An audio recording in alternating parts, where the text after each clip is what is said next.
All right, everyone, welcome back. We're going to be going over the fractal nature of liquidity. Now, we know that structure is fractal. We know that we can find structure within structure. Well, it's the same thing with liquidity, right?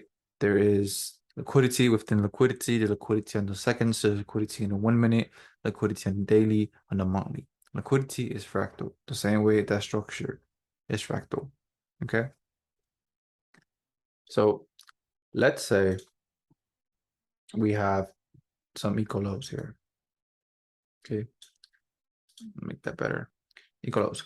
And again, if we don't know these topics or concepts, don't worry, they will be covered down the road. This is just for you to understand the idea, the overall idea of what the fractal nature of the market is. All right. So if we have some equal lows here, and let's say that these equal lows were formed on the 1 hour time frame, for example. Right. So there's equal lows right there. And then just below is a POI. So we have 1 hour equal lows right there. And then price drops.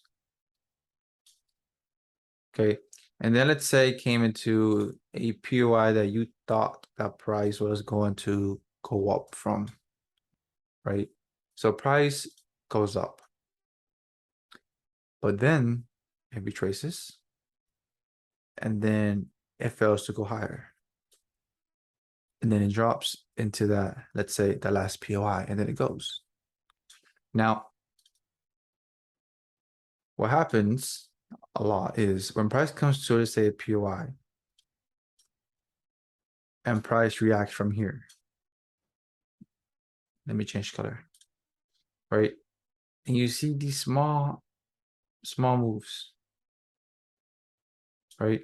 You don't really pay attention to that small move, right? Because your main focus was right here on the higher time frame, let's say equal lows. But then price fails to just break this high, and then price drops down to that last POI. And then it goes. Price was building up liquidity towards that point of interest. Now, this liquidity was not clear to you, or you couldn't see it on that 1 hour time frame. This liquidity, let's say it was on the 15-minute, for example. If you would have dropped down to the 15-minute, you would have seen it better. But you didn't pay much attention to it because it was so small. It looked like this, right? It was just small, equal lows, double bottom formation. You were more focused on the 1 hour than the 15-minute. But liquidity is fractal. It gave price a reason to go to that POI. It needs a reason, right? Price is going to build up liquidity before it makes a move. In other words, a manipulation, right? But we ignore these small liquidity pools, let's say, because they look too small on that time frame. That's why we switch time frames. That's why we use multiple time frames. Because liquidity is fractal. It's not just found on only one time frame, right? And yes, of course, there's strategies that use 1, 2, 3 time frames that just use liquidity on that time frame and then wait for them. Yes, but that's them. Here, I want you to understand that it's on every time frame. The same way that the structure patterns are in every time frame, liquidity is on every time frame, weekly, daily, second time frame. All right, let's go over another example. So let's say we have a strong high, right? Then we have this. Then we have this. Retracement, and then this happens, right?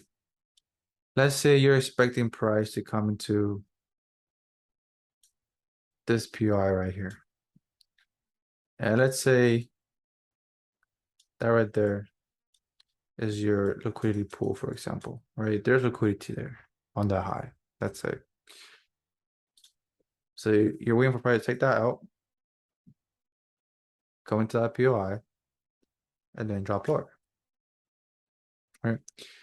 But you see there's equal highs up here, right? So you ignore that. Then taps into the POI, then it fails, then it goes up higher, takes this out, and let's say it came to a POI here, and then it goes, right? And now you question, what did I do wrong? I mean, obviously there's something missing. Now, of course, you're not going to be right all the time. No one is. And of course, you're not going to always see it. No one will, right? With obviously practice and experience, you will. Anyways, the whole point here is for you to understand that there's liquidity on smaller time frames, not just on that time frame itself. It's the reason why price fails to create a new structure. So this point here fails to create a new low because it wasn't done. Liquidity must be built. It must give price a reason to go higher. It needs a reason. Price always needs a reason. It's going to build it up, then go for it. So if we dissect this, right?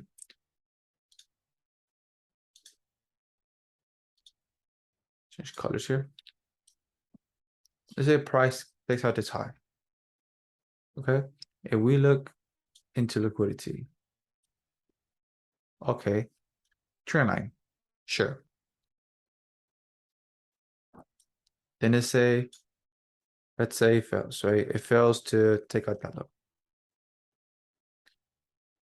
It's building up more liquidity.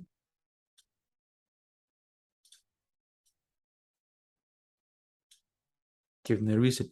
Now this, let me change color on it actually.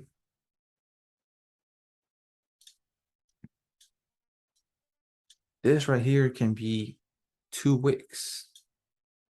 One wick here, one wick here, considered equal highs on a higher time frame. But on the lower time frame, it looks like this, right?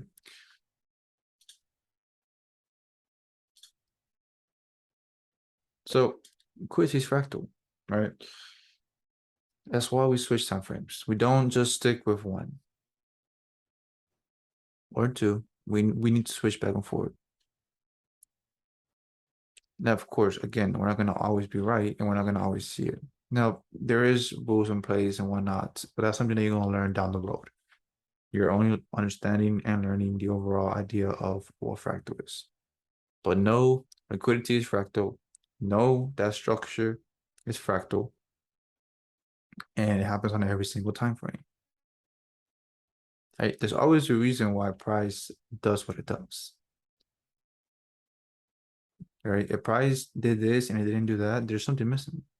Eventually, you missed something, or you didn't see something, or in that time frame it wasn't clear. Right?